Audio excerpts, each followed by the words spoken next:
इससे पहले क्लास में हम लोगों ने इससे पहले क्लास में हम लोगों ने डिफरेंशियल इक्वेशन की ऑर्डर और डिग्री को जाना था और उसके बाद वेरिएबल सेपरेबल फॉर्म के क्वेश्चंस किए थे। वेरिएबल सेपरेबल फॉर्म की डिफरेंशियल इक्वेशन को सॉल्व किया था। इस चैप्टर में सबसे इंपॉर्टेंट बात आपके लिए यही है कि सॉल्व करनी है क्या, डिफरेंशियल इक्वेशन। क्लियर है ना? तो डिफरेंशियल इक्वेशन को सॉल्व करने के मेरे पास तीन ही हमारे सिलेबस में है। 3 कैटेगरी के क्वेश्चन हमारे सिलेबस में है। पहला है वेरिएबल सेपरेबल फॉर्म, दूसरा है होमोजीनियस फॉर्म और तीसरा है linear equation of differential equation, यानी linear form of differential equation. Clear है? तो आज की क्लास में हम लोग होमोजीनियस डिफरेंशियल इक्वेशंस को सॉल्व करेंगे। होमोजीनियस डिफरेंशियल इक्वेशन को सॉल्व करेंगे और होमोजीनियस डिफरेंशियल इक्वेशन को सॉल्व करने का एक पैटर्न होगा। सेट पैटर्न पे क्वेश्चन होता है, इसलिए ये क्वेश्चन एकदम आसान बन जाता है बच्चों के लिए, क्योंकि इसमें कुछ भी ऐसा नहीं है कि जिसमें कुछ दिमाग ज़्यादा लगाना पड़े। हर बार एक ही जैसा पैटर्न यूज होना है हर क्वेश्चन में। बस पहचानना पड़ेगा कि ये डिफरेंशियल इक्वेशन होमोजीनियस है या नहीं है। ठीक है? तो सबसे पहले तो किसी भी इक्वेशन को कैसे पहचानेंगे कि वो इक्वेशन होमोजीनियस डिफरेंशियल इक्वेशन है या नहीं है। ये पहचानने के लिए हम क्या करेंगे, उस डिफरेंशियल इक्वेशन में x और y को लैम्डा x और लैम्डा y से रिप्लेस करके देखेंगे। अगर x को लैम्डा x और y को लैम्डा y रखने पर डिफरेंशियल इक्वेशन पर कोई फर्क ना पड़े, वो एज इट इज बनी रहे, ठीक है ना, एज इट इज बनी रहे, तो उस डिफरेंशियल इक्वेशन को होमोजीनियस डिफरेंशियल इक्वेशन कहा जाएगा। क्लियर है? बहुत ध्यान सुनो, बार बार कह रहा हूं, अभी मैं शुरू करने यहां पलटने से पहले चीजों को समझिए, ठीक है ना। यानी कि आज की क्लास में है होमोजीनियस डिफरेंशियल इक्वेशन। सर उसको सॉल्व करने की बारी तो बाद में आएगी, पहले ये जानना सीख ले कि डिफरेंशियल इक्वेशन को पहचानेंगे कैसे कि वो होमोजीनियस है या नहीं है। तो इसकी पहचान करने का बहुत ही आसान और बेहतर सा तरीका है, और वो क्या है कि x को लैम्डा x और y को लैम्डा y से रिप्लेस करिए। अगर इक्वेशन के अंदर किसी तरह का कोई चेंज देखने को ना मिले, मतलब वो लैम्डा एलिमिनेट हो जाए, जिस लैम्डा x से आपने रिप्लेस किया तो जो लैम्डा आपने अपनी मर्जी से इंट्रोड्यूस किया था वो लैम्डा पूरी तरीके से क्या हो जाए, इक्वेशन के अंदर से एलिमिनेट हो जाए, तो समझ जाइए कि वो differential equation homogeneous differential equation है। जब पहचान हो जाएगी कि वो होमोजीनियस है तो फिर उसका तरीका बताएंगे कि उसको कैसे सॉल्व करना है। तो इसलिए पहले आप लोग होमोजीनियस डिफरेंशियल इक्वेशन की पहचान करना सीखे, ठीक है ना। सबसे पहले देखिए क्वेश्चन में, मान लीजिए एक पहला क्वेश्चन दिया मैंने आपको कि आपको खाली पहचानना है कि होमोजीनियस डिफरेंशियल इक्वेशन है या नहीं है। तो क्या है, केवल आइडेंटिफाई करना है, x square d y plus y into x minus y into d x is equal to zero, is equal to zero. तो ये डिफरेंशियल इक्वेशन एक होमोजीनियस डिफरेंशियल इक्वेशन है या नहीं है, ये पहचानने के लिए हम क्या करेंगे, इस इक्वेशन में x की जगह पर लैम्डा x और y की जगह पर लैम्डा y रखेंगे, dx और dy में मत रखना, ठीक है ना, समझ में आ रही बात ना। तो हमने क्या किया, x को लैम्डा x से और y को लैम्डा y से रिप्लेस किया। बताइए क्या बन जाएगा, ये बन जाएगा सर लैम्डा x का square into d y plus ये हो जाएगा sir lambda y into lambda x minus lambda y into d x बराबर जीरो। क्लियर? अब यहाँ देखिए क्या बन गया, ये बन गया lambda square x square d y plus यहाँ पर इसमें से लैम्डा कॉमन लिया तो ये हो जाएगा lambda square y into x minus y d x बराबर जीरो। पूरे में से क्या कॉमन आ गया, लैम्डा स्क्वायर कॉमन आ गया। अगर लैम्डा स्क्वायर को कॉमन लिया तो ये आ जाएगा x square d y plus y into x minus y d x is equal to zero. इसका मतलब है कि ये लैम्डा स्क्वायर कहाँ चला जाएगा, जीरो में, और ये इक्वेशन कुछ ऐसी बन जाएगी x square d y plus y into x minus y d x बराबर zero. Zero upon lambda square मतलब जीरो हो जाएगा। इसका मतलब आप जरा इसको देखिए और पहली वाली इक्वेशन को देखिए, क्या बिल्कुल सेम आ गई। पूरी इक्वेशन में से लैम्डा क्या हो गया, एलिमिनेट हो गया। अगर लैम्डा एलिमिनेट हो जाए पूरी तरीके से, कहीं भी उसका अंश भर भी ना बचे, तो समझ जाना कि वो इक्वेशन कैसी है, होमोजीनियस डिफरेंशियल इक्वेशन है। क्लियर है ना? अभी कोई डाउट है, आराम से पहचान लेंगे। हर बार वो आपसे यही कहेगा कि सॉल्व, वैसे तो सॉल्व करके लिख दिया ना तो फिर हमें पहचानना भी खुद ही होगा और सॉल्व भी खुद ही करना पड़ेगा। लेकिन अगर उसने ऐसा नहीं लिखा, पहले लिख दिया कि पहले प्रूव करिए कि होमोजीनियस डिफरेंशियल इक्वेशन है और फिर इसको सॉल्व करिए, तो हमें अगर उसने केवल सॉल्व लिखा है तो बहुत ज़्यादा जरूरी नहीं है कि हम उसको ये शो ही करें कि ये होमोजीनियस डिफरेंशियल इक्वेशन है। सिर्फ हमने अपनी मर्जी से हमने जान लिया। कैसे जान लिया, अगर आप ना भी इसको इतना प्रोसेस करके दिखाते तो आप खुद सोचते कि यहाँ पर मैंने लैम्डा एक्स रखा, यहाँ लैम्डा वाई, यहाँ लैम्डा एक्स, यहाँ लैम्डा वाई, तो यहाँ से लैम्डा स्क्वायर और यहाँ से लैम्डा स्क्वायर कॉमन आगे चला जाएगा जीरो में। मतलब बिना इसको हम लोग शो किए भी काम कर सकते हैं, बट तब करेंगे जब स्पेशली लिखा ना गया हो। मैं तो कहना यह है कि आप तब भी कर ही दीजिए ना, क्या दिक्कत है, 2 स्टेप बढ़ा के लिखने में क्या प्रॉब्लम है कि पहले उसको शो कर दीजिए कि सर ये चूंकि कैसी है, एक होमोजीनियस डिफरेंशियल इक्वेशन है, इसलिए इसको सॉल्व करने का जो प्रोसेस हम लोग अप्लाई करेंगे वो ये होगा। अब चलो इसको यहीं कहीं सॉल्व भी कर लेते हैं। मुझे उम्मीद है कि आपको बात समझ में आई होगी, पहले ये पहचान में आ गया होगा कि ये डिफरेंशियल इक्वेशन एक होमोजीनियस डिफरेंशियल इक्वेशन है। क्लियर है? अब हम इसको सॉल्व कैसे करेंगे, हर बार ही एक ही पैटर्न अप्लाई करेंगे, समझे ना। और उस पैटर्न को अप्लाई करने के लिए क्या तरीका होगा कि हम सबसे पहले dy बाई डी एक्स बना लेंगे इसको। अब ये dy बाई डी एक्स की फॉर्म में नहीं लिखा है, dy और dx अलग अलग लिखे हैं, तो dy बाई डी एक्स इस क्वेश्चन में हमेशा ही हम कोशिश करेंगे या तो dy बाई डी एक्स या तो dx बाई dy, जरूरी नहीं कि dy बाई डी एक्स ही हो, या तो dy बाई डी एक्स या तो dx बाई dy, एक साइड हो जाए, लेफ्ट साइड में आ जाए और बाकी सब एक तरफ चले जाएं, एक किनारे चले जाएं। क्लियर है? तो अभी भी मैंने उसी काम को करने के लिए मैंने अपनी इसी इक्वेशन को, ठीक है ना, मैं क्यों दोबारा लिख रहा हूँ, लिखी तो है ये। अब इसी इक्वेशन को मैंने क्या किया, एक्स स्क्वायर डी वाई बराबर minus times of y into x minus y d x. Clear? इस डी एक्स को मैं कहाँ ले गया, नीचे, d y by d x बराबर कितना हो जाएगा, माइनस वाई, या आप चाहें तो ऐसे भी लिख सकते हैं y into y minus x. बोलो बात समझ में आई कि नहीं? मतलब इस माइनस का अंदर मल्टीप्लाई करा दिया तो ब्रैकेट ऑफ क्या बन गया, ब्रैकेट के साइन जो है वो एक्सचेंज हो गए, y माइनस एक्स हो गया, अपॉन में कितना आ गया, एक्स स्क्वायर। अभी मेरा क्वेश्चन कुछ ऐसा बन गया, सर अगर हम इसमें वेरिएबल सेपरेबल फॉर्म लगा दें तो क्या दिक्कत ही क्या है, हमने जो इससे पहले पढ़ी वो क्यों नहीं लगा रहे हैं, वो इसलिए लगा रहे हैं क्योंकि आप इसके वेरिएबल सेपरेट करने की कोशिश करेंगे, कर नहीं पाएंगे। पूरी कोशिश कर लीजिए, जुगाड़ लगाइए पूरा जितना आपसे लग सकता हो। आप ये करिए कि y वाले टर्म्स को dy के साथ और x वाले टर्म्स को dx के साथ रखा जाए, लेकिन ऐसा कर नहीं पाएंगे आप। क्लियर है ना? तभी हम लोग सोचेंगे कि कहीं ऐसा तो नहीं है कि ये होमोजीनियस डिफरेंशियल इक्वेशन हो। पहला कोशिश वैसे ही जैसे हम लोग इससे पहले करते आए ना, कि हम पहले ये कोशिश करके देखेंगे, जैसे हमने लिमिट्स में पढ़ा था। लिमिट्स में क्या होता था अक्सर कि हम पहले देखते थे कि डायरेक्टली सब्स्टिट्यूट करने पर लिमिट आ रही है कि नहीं आ रही, वैल्यू आ रही है कि नहीं आ रही है। अगर डायरेक्टली सब्स्टिट्यूट करने पर ना आ रही हो तो फिर हम अगले स्टेप सोचते थे कि अब एक काम करते हैं, इसमें फैक्टराइज कर लेते हैं, फिर रैशनलाइज कर लेते हैं, अगर फैक्टराइज से भी नहीं हुआ तो रैशनलाइज कर लेते हैं, उससे भी नहीं हो रहा तो कुछ स्पेशल फार्मूले लगा लेते हैं। तो उसी तरह से यहाँ पर भी हम लोग पहले तो यही सोचेंगे कि ये वेरिएबल सेपरेट हो पा रहे हैं कि नहीं हो पा रहे हैं, लेकिन आप करके देखेंगे नहीं होंगे इसके वेरिएबल सेपरेट। जो होमोजीनियस होगी उसके वेरिएबल सेपरेट हो ही नहीं पाएंगे। क्लियर है ना? अब जब वेरिएबल सेपरेट नहीं हो पा रहे हैं तो इसका मतलब आपको करना क्या होगा, पहले पहचानना होगा ये होमोजीनियस है। होमोजीनियस पहचान में आ गई तो अब करना क्या होगा, y की जगह पे हमेशा, अगर यहाँ dy बाई डी एक्स बना, अगर यहाँ बना है dy बाई डी एक्स, बार बार कह रहा हूँ, अगर dy बाई डी एक्स तो फिर y इक्वल टू क्या रखेंगे, vx, y equal to vx। चलो जी, तो अब करना क्या होगा, करना ये होगा कि जब भी कभी जब इस फॉर्म में बन जाए तो हम पुट करेंगे किसको, बहुत ध्यान दीजिएगा, पुट करेंगे y इक्वल टू vx। हम y को vx पुट करेंगे। मैं बार बार कह रहा हूं, एक क्वेश्चन समझ लेना तो मैं लिख के दे सकता हूं आपको, जिसने ढंग से एक क्वेश्चन समझ लिया अगले 10-15 क्वेश्चंस आराम से कर लेगा, और कम से कम इस पे 10 से 15 क्वेश्चंस करेंगे जरूर, क्योंकि इस पे ये क्वेश्चन आने के पूरे चांस हैं, पूरे चांस।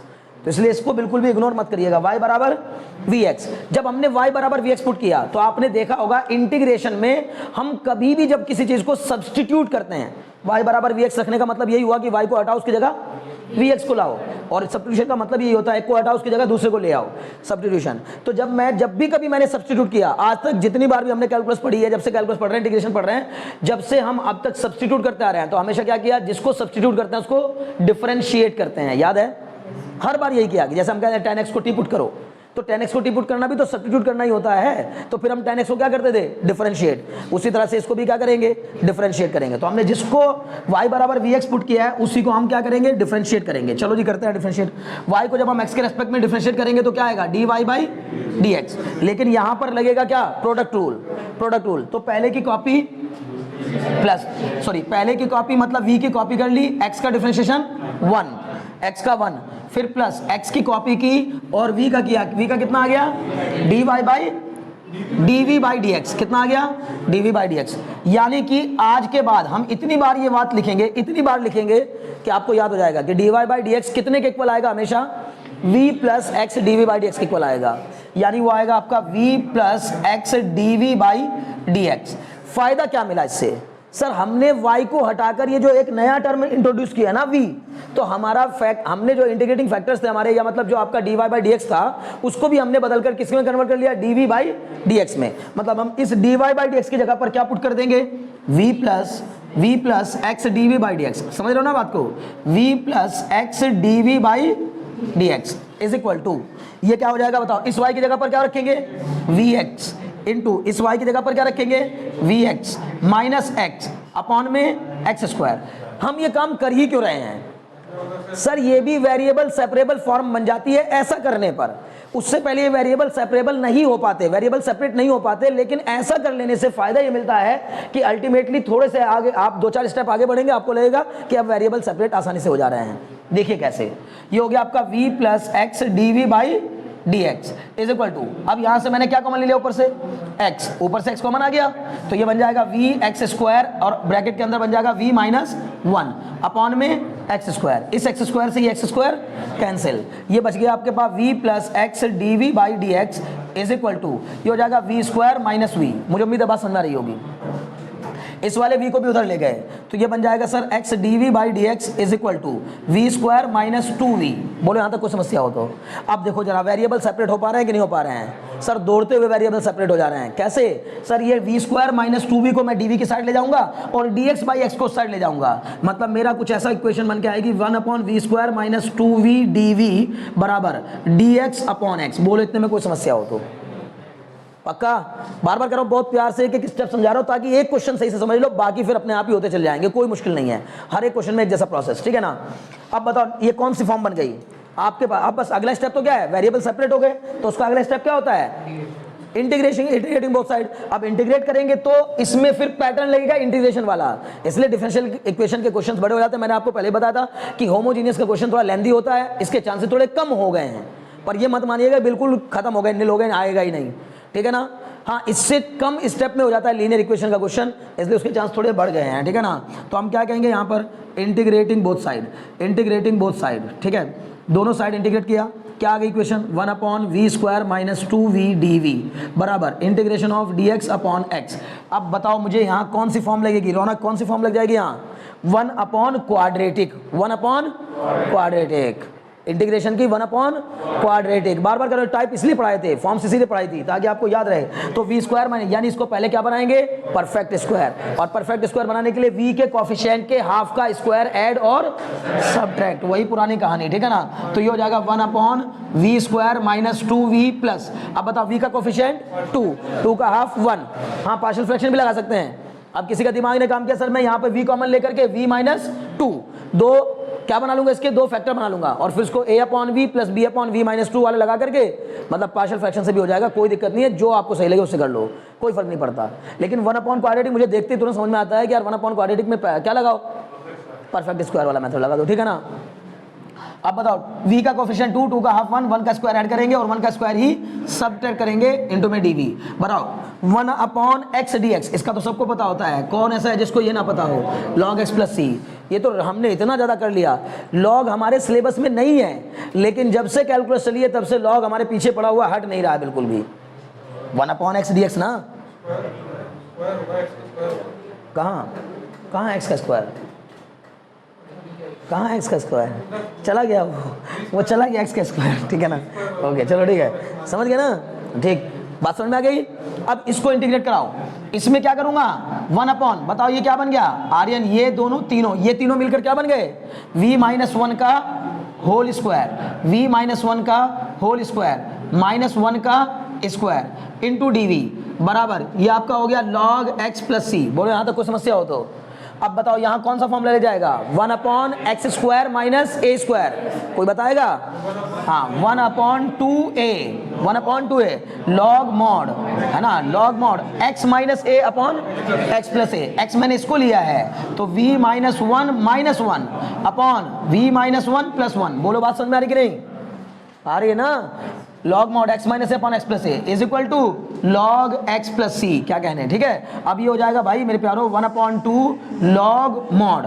अब मुझे बता दो ये बन गया क्या, v माइनस 2 अपॉन v, क्योंकि 1 से 1 कट गया, इज इक्वल टू कितना आ गया, लॉग x प्लस सी। यहां तक कोई समस्या नहीं। अल्टीमेटली v की वैल्यू फिर से रख देनी है, बोलो क्या रख देनी है, y बराबर था हमारा vx, y बराबर vx, तो v बराबर हो जाएगा y अपॉन x, तो हम रखेंगे सर v बराबर y अपॉन x, पुट कर देंगे इसमें, तो ये आ जाएगा 1 upon 2 log mod y upon x minus 2 upon में y upon x is equal to log x plus c. मुझे पूरी उम्मीद है बात समझ आ रही होगी। ये बन जाएगा सर 1/2 लॉग मॉड, ये हो जाएगा y minus 2x upon x upon में y upon x is equal to log x plus c. इस x से x क्या हो जाएगा, कैंसिल। तो ये सर आंसर अल्टीमेटली आएगा 1/2 log mod y minus 2x upon y is equal to log x plus c. खत्म कर दो। अगर आपको बहुत ज़्यादा ही मन हो, मैं बार बार आपसे कह रहा हूँ कि अगर मान लीजिए आपका बहुत ज़्यादा मन हो तो आप यहाँ पर प्रोबेबिलिटी लगा सकते हैं, समझे ना। ये बन जाएगा क्या, लॉग अंडर रूट, ये 1/2 पावर में चला जाएगा n लॉग m, तब फिर c को लॉग में ही लेना होगा और फिर ये बन जाएगा log m plus log n, तो लॉग cx बन जाएगा। क्लियर है ना, लॉग mn हो जाएगा तो लॉग cx, और इधर से लॉग से लॉग हटा करके आप वो भी लिख सकते हैं, कोई समस्या नहीं है। लेकिन अगर पर्टिकुलर इंटीग्रल उसका यानी कि वैल्यू दे रखी हो कि x बराबर इतने पर y बराबर इतना, तो फिर समस्या नहीं है, ज़्यादा दिमाग लगाने की जरूरत नहीं है, सीधे बस x और y की वैल्यू रखिए, c की वैल्यू निकालिए, उसको पुट कर दीजिए, आंसर आ जाएगा अपना। बोलो बात समझ में आ रही कि नहीं, पक्का श्योर। पूरे प्रोसेस को एक बार फिर हल्का सा रिकॉल कर रहा हूं। सबसे पहला काम होगा हमारा, हम किसी भी इक्वेशन को देखकर पहचानने की कोशिश करेंगे वो होमोजीनियस डिफरेंशियल इक्वेशन है या नहीं है। तो इक्वेशन को पहचानने का तरीका क्या होगा सर, इक्वेशन को पहचानने का तरीका होगा कि हम x को लैम्डा x से और y को लैम्डा y से रिप्लेस करेंगे, ठीक है ना, सब्स्टिट्यूट करके देखेंगे या रिप्लेस करके। इसको रिप्लेस करना कहता है, मैं इसीलिए इसको इक्वल नहीं लिखा हूं। आप में से कोई मुझसे पूछ सकता था कि सर ये एरो क्यों बनाया आपने, तो मैं बताना ही चाह रहा हूं कि इसमें कुछ सब्स्टिट्यूट नहीं कर रहे हैं हम लोग, बस करके देख रहे हैं कि y की x की जगह x क्या रखो लैम्डा x और y की जगह क्या रखो लैम्डा y।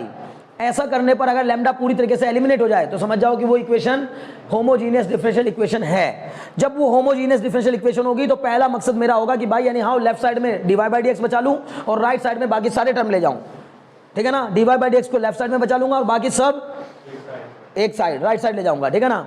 अब क्या होगा, जब सर ऐसा हो जाएगा तो फिर अगर dy/dx आया है तो y बराबर vx पुट करूंगा, y बराबर vx रख के उसको डिफरेंशिएट करूंगा तो हमेशा ही आएगा dy/dx।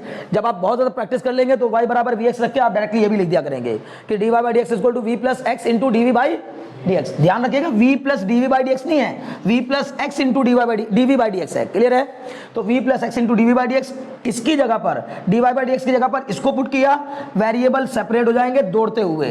वेरिएबल सेपरेट होते ही पुराने इंटीग्रेशन के मेथड्स लगेंगे जो आपने पहले से पढ़े हुए हैं, उनको लगाइए, सॉल्व करिए, दौड़ते हुए आंसर आ जाएगा। बोलो बात समझ में आएगी नहीं, पक्का, बहुत अच्छे, नोट डाउन कर लीजिए इसको, ठीक है ना।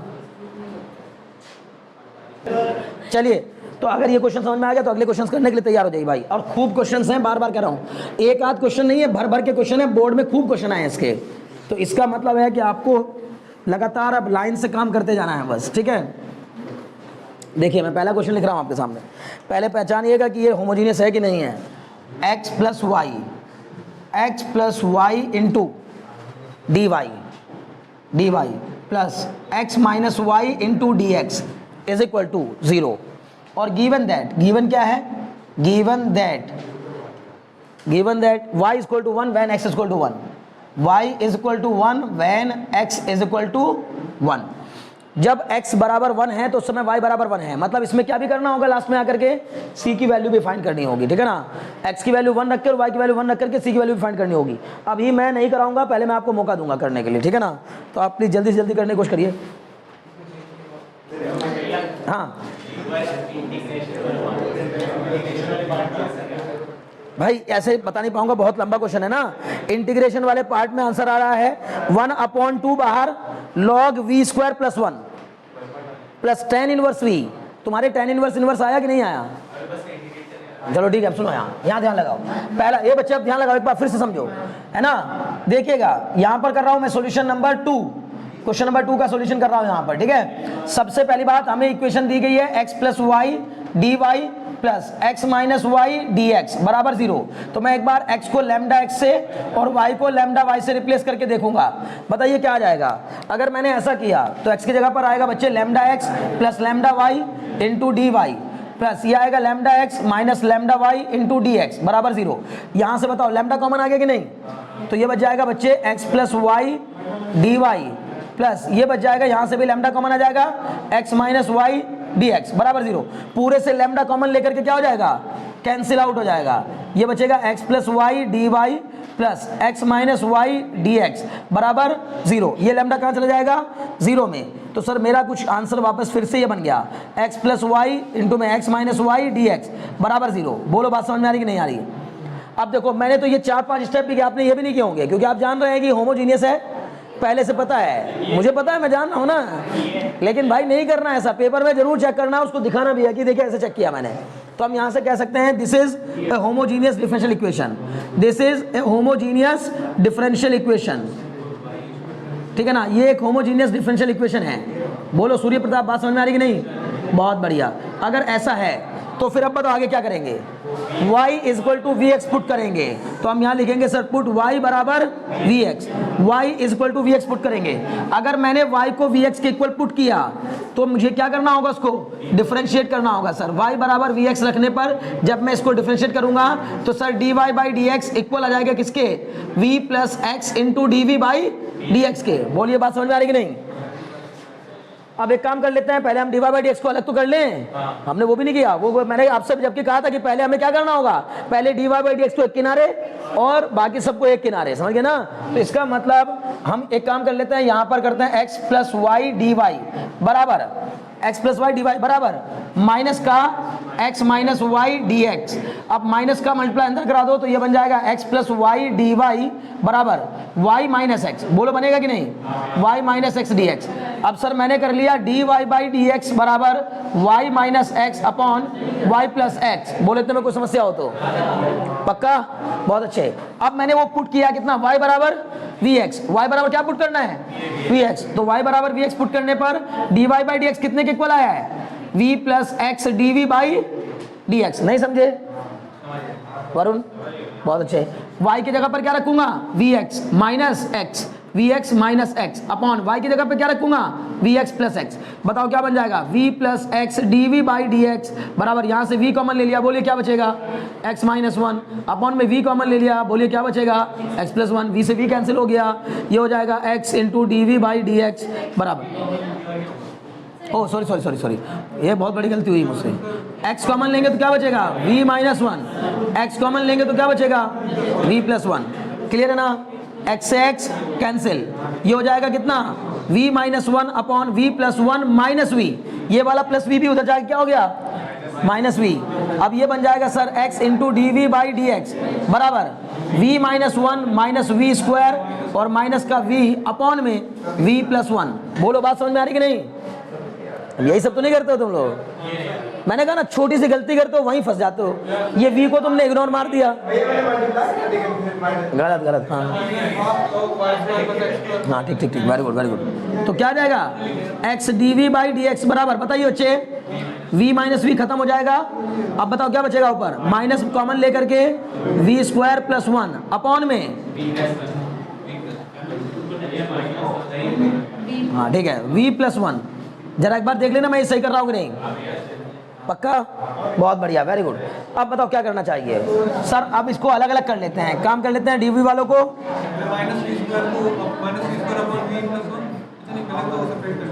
हमने कर लिया सर वन। देखो ये बच्चे ध्यान लगाओ, ये v प्लस वन कहाँ चला जाएगा? ऊपर v प्लस वन अपॉन में v स्क्वायर प्लस वन। नहीं समझे? v प्लस वन अपॉन में v स्क्वायर प्लस वन, मतलब ये v प्लस वन डिवाइड में इधर आके क्या हो जाएगा? मल्टीप्लाई। ये मल्टीप्लाई में इधर आके क्या हो जाएगा? डिवाइड। सर इधर ला क्यों रहे हैं? ला ही क्यों रहे हैं? क्योंकि इधर dv है और मैं dx को और x को उधर भेज दूंगा, तो इसका मतलब उस साइड जाके ये तो बन गया dv यहाँ, और उस साइड जाके क्या हो गया? dx upon x। ये हमेशा ऐसे ही आता है लगभग, समझ गए ना? dx by x। बोलो इतने में कोई डाउट हो तो? अब क्या करेंगे सर? लेकिन यहाँ माइनस रहेगा, क्या रहेगा यहाँ? माइनस। ये वाला माइनस क्योंकि मैंने भेजा नहीं था कहीं, तो ये माइनस यहाँ पर रहेगा। अब क्या होगा? Integrating both side, integrating both side. Sir both side integrate करने का क्या रास्ता है? भाई ये तो आपको पता होना चाहिए, ऊपर लीनियर नीचे क्वाड्रेटिक। अरे बच्चों क्या नहीं पता? ये ऊपर लीनियर नीचे क्वाड्रेटिक वहाँ पढ़ा है भाई, ये भी पढ़ा है। माइनस का कितना? ये हो जाएगा dx by x. dx by x का वैल्यू तो आप जानते हैं, ठीक है ना? तो लेकिन ऊपर लीनियर नीचे क्वाड्रेटिक, क्या रास्ता है? v प्लस वन को मानेंगे lambda times of, lambda times भी मत मानो, a मान लेते हैं, a टाइम्स ऑफ। कैसे तो? हाँ ठीक है ठीक है। देखो बच्चे एक दिमाग और लगा रहे हैं लड़का, तो ज्यादा दिमाग लगाने की जरूरत नहीं पड़ेगी, थोड़ा आसान पड़ जाएगा। v upon v square plus one d v फिर प्लस का 1/v² प्लस 1 dv, है ना, डायरेक्ट फॉर्मूले लग जाएंगे, इज इक्वल टू माइनस का log x प्लस c। बिल्कुल सही, क्लियर है। अब क्या करेंगे, ये जो नीचे वाला टर्म है इसको लेट कर लेंगे, लेट v² प्लस 1 बराबर t। बोलो समझ पा रहे हो कि नहीं, पक्का, बहुत अच्छे। तो v² प्लस 1 को t माना तो ये कितना आ जाएगा 2v dv बराबर dt। नहीं समझे, डिफरेंशिएट करके जब भी सब्स्टिट्यूट करेंगे हर बार डिफरेंशिएट करेंगे, क्लियर है ना। तो ये हो गया 2v dv बराबर dt, तो इसका मतलब v dv बराबर कितना आ जाएगा भाई, ये हो जाएगा dt/2। तो कुल मिला जुलाकर आपका 1/, इसको मैंने क्या माना था t, तो ये आ जाएगा 1/t dt/2 प्लस इसका तो डायरेक्ट फॉर्मूला होता है क्या, tan inverse, very good, tan inverse v होता है ना, इज इक्वल टू माइनस का log x प्लस c होता है ना।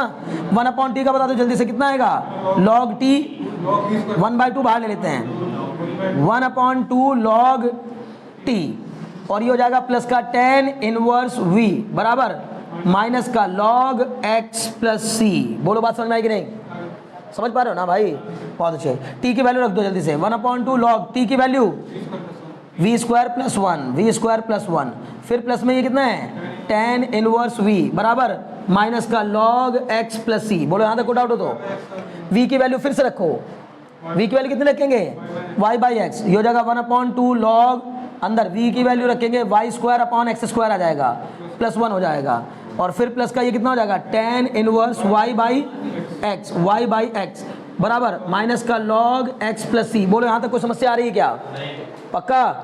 मेरा आंसर यही आ चुका होता, अगर बात ध्यान सुनिएगा, अगर अगला टर्म ना दिया होता तो यहीं छोड़ देते, अगर इसके आगे ये कहानी ना दी होती तो यहीं छोड़ देते, कोई दिक्कत नहीं है। थोड़ा सा बस ज़्यादा था, क्या कर लेते, log y² प्लस x² कर लेते, समझ रहे ना। अभी को डाउट है, बहुत अच्छे। लेकिन अब क्या करना होगा बताओ सर, x की वैल्यू 1 और y की वैल्यू 1 पुट करेंगे, ठीक है ना।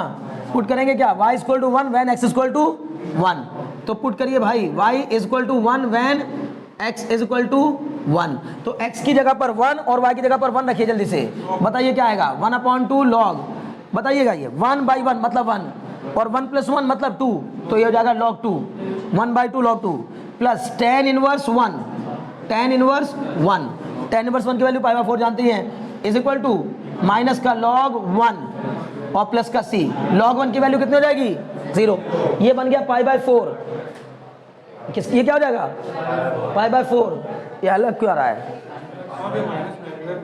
नहीं मेरा तो आना देते π/2 प्लस log 2, कोई बात नहीं आ जाएगा, ठीक है ना। अभी ध्यान लगाओ,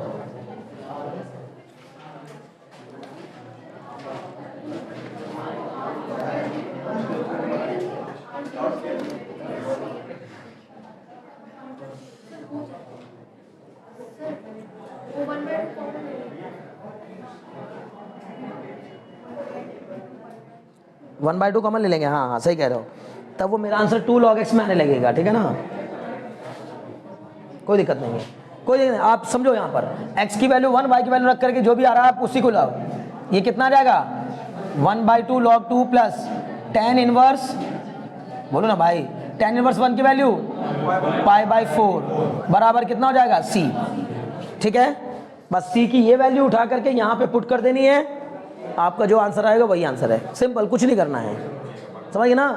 वहाँ से घबराइएगा नहीं, यहाँ जब आप c की वैल्यू रखेंगे कितनी रखेंगे 1/2 log 2 प्लस π/4, उसमें से 1/2 कॉमन लेकर के 2 से मल्टीप्लाई करा दीजिएगा पूरी इक्वेशन को, समझ ना, 1/2 कॉमन लेकर के 2 से पूरी इक्वेशन को मल्टीप्लाई कर देंगे, दौड़ते हुए आंसर आ जाएगा। बोलो समझ में आया कि नहीं, पक्का 100%, हाँ हाँ कोई दिक्कत नहीं। थर्ड क्वेश्चन नोट करिए जल्दी से, ठीक है ना। क्या चीज़, कौन सी वैल्यू माइनस मारी भाई, उससे मतलब नहीं, अल्टीमेट आंसर जो है वो सेम आएगा, वो सेम आएगा। तुम मेरी बात सुनो, एक बात ध्यान सुनो, सी की वैल्यू हो सकता है आपकी अलग है, मेरी अलग है, कारण भाई एक बात तो बताओ, हो सकता है कि उसने यहाँ पर क्या लगा दी हो प्रॉपर्टी, इस log x को इधर ला करके क्या कर दिया प्रॉपर्टी, या पहले ही आप एक काम कर लो 1/2 बाहर है ना, तो पूरी इक्वेशन को 2 से मल्टीप्लाई कर लो, तो ये बन जाएगा 2 log x, 2 log x बन जाएगा log x², तो log m प्लस इधर आके log n मल्टीप्लाई करेंगे, तो वो अपने अपने रास्ते हैं, कोई दिक्कत नहीं है। आपने जैसे किया उसी में सी की वैल्यू निकालिए, अगर बुक में सी की वैल्यू कुछ हो रहा है आपकी चिंता मत करिए, अल्टीमेट आंसर देखिए, हाँ तो अल्टीमेट आंसर सेम आएगा, उसकी चिंता बिल्कुल नहीं करनी। सी भाई सी तो कांस्टेंट ऑफ इंटीग्रेशन है, किसी का कुछ आएगा किसी का कुछ आएगा, समझ गए ना, कोई डाउट तो नहीं। बहुत अच्छे। इसका मतलब होमोजीनियस डिफरेंशियल इक्वेशन समझ में आ गई होगी, पक्का? इस बात को मान लूं। क्वेश्चन नंबर 3 नोट करिएगा। इसके अलावा अनदर क्वेश्चंस प्रैक्टिस करिएगा आज की क्लास में जाके। कल तो फिर से मैसेज क्लास रहेगी, यहीं से हम लोग कहानी शुरू करेंगे अगली। लेकिन मेरा आज का मकसद था किस तरह होमोजीनियस डिफरेंशियल इक्वेशन को समझा दें। तो एक पैटर्न आपका हो गया पूरी तरीके से। अगर देखा जाए तो आपको ये समझ लीजिए, अब इसमें कोई क्वेश्चन फंसना नहीं चाहिए, केवल कैलकुलेशन मिस्टेक होंगी, आपसे इंटीग्रेशन नहीं हो रहा होगा, बस यही होगा, इससे ज़्यादा कुछ नहीं होगा। ठीक है। एक और बात बता देता हूँ छोटी सी, वो क्या, कभी कभी क्या बनेगा ना, आपका ये dy by dx बनाना मुश्किल हो जाएगा। आप dy by dx नहीं बना पाएंगे, लेकिन सर आसानी से सर dx by dy बन रहा था, कोई दिक्कत नहीं, तुम आसानी से dx by dy बना लो। अगर आसानी से dx by dy बन गया तो फिर y बराबर vx नहीं रखेंगे, बल्कि x बराबर vy रखेंगे, x बराबर vy, और फिर उसको डिफरेंशिएट करेंगे x के रेस्पेक्ट में ही। बोलो बात समझ आ रही कि नहीं? पर मैं करवाऊंगा खुद से, ये मत सोचिएगा बस बता के छोड़ दिया, मैं अगली क्लास में करवाऊंगा ऐसा क्वेश्चन कि जिसमें dx by dy आएगा। क्लियर है? आज के लिए मुझे लगता है इतना काफी है। 2 क्वेश्चन करने के बाद आप आराम से 10 क्वेश्चन करने की हिम्मत जुटा सकते हैं। ठीक है, चलिए मिलेंगे नेक्स्ट क्लास में हम लोग। फिलहाल जो है ना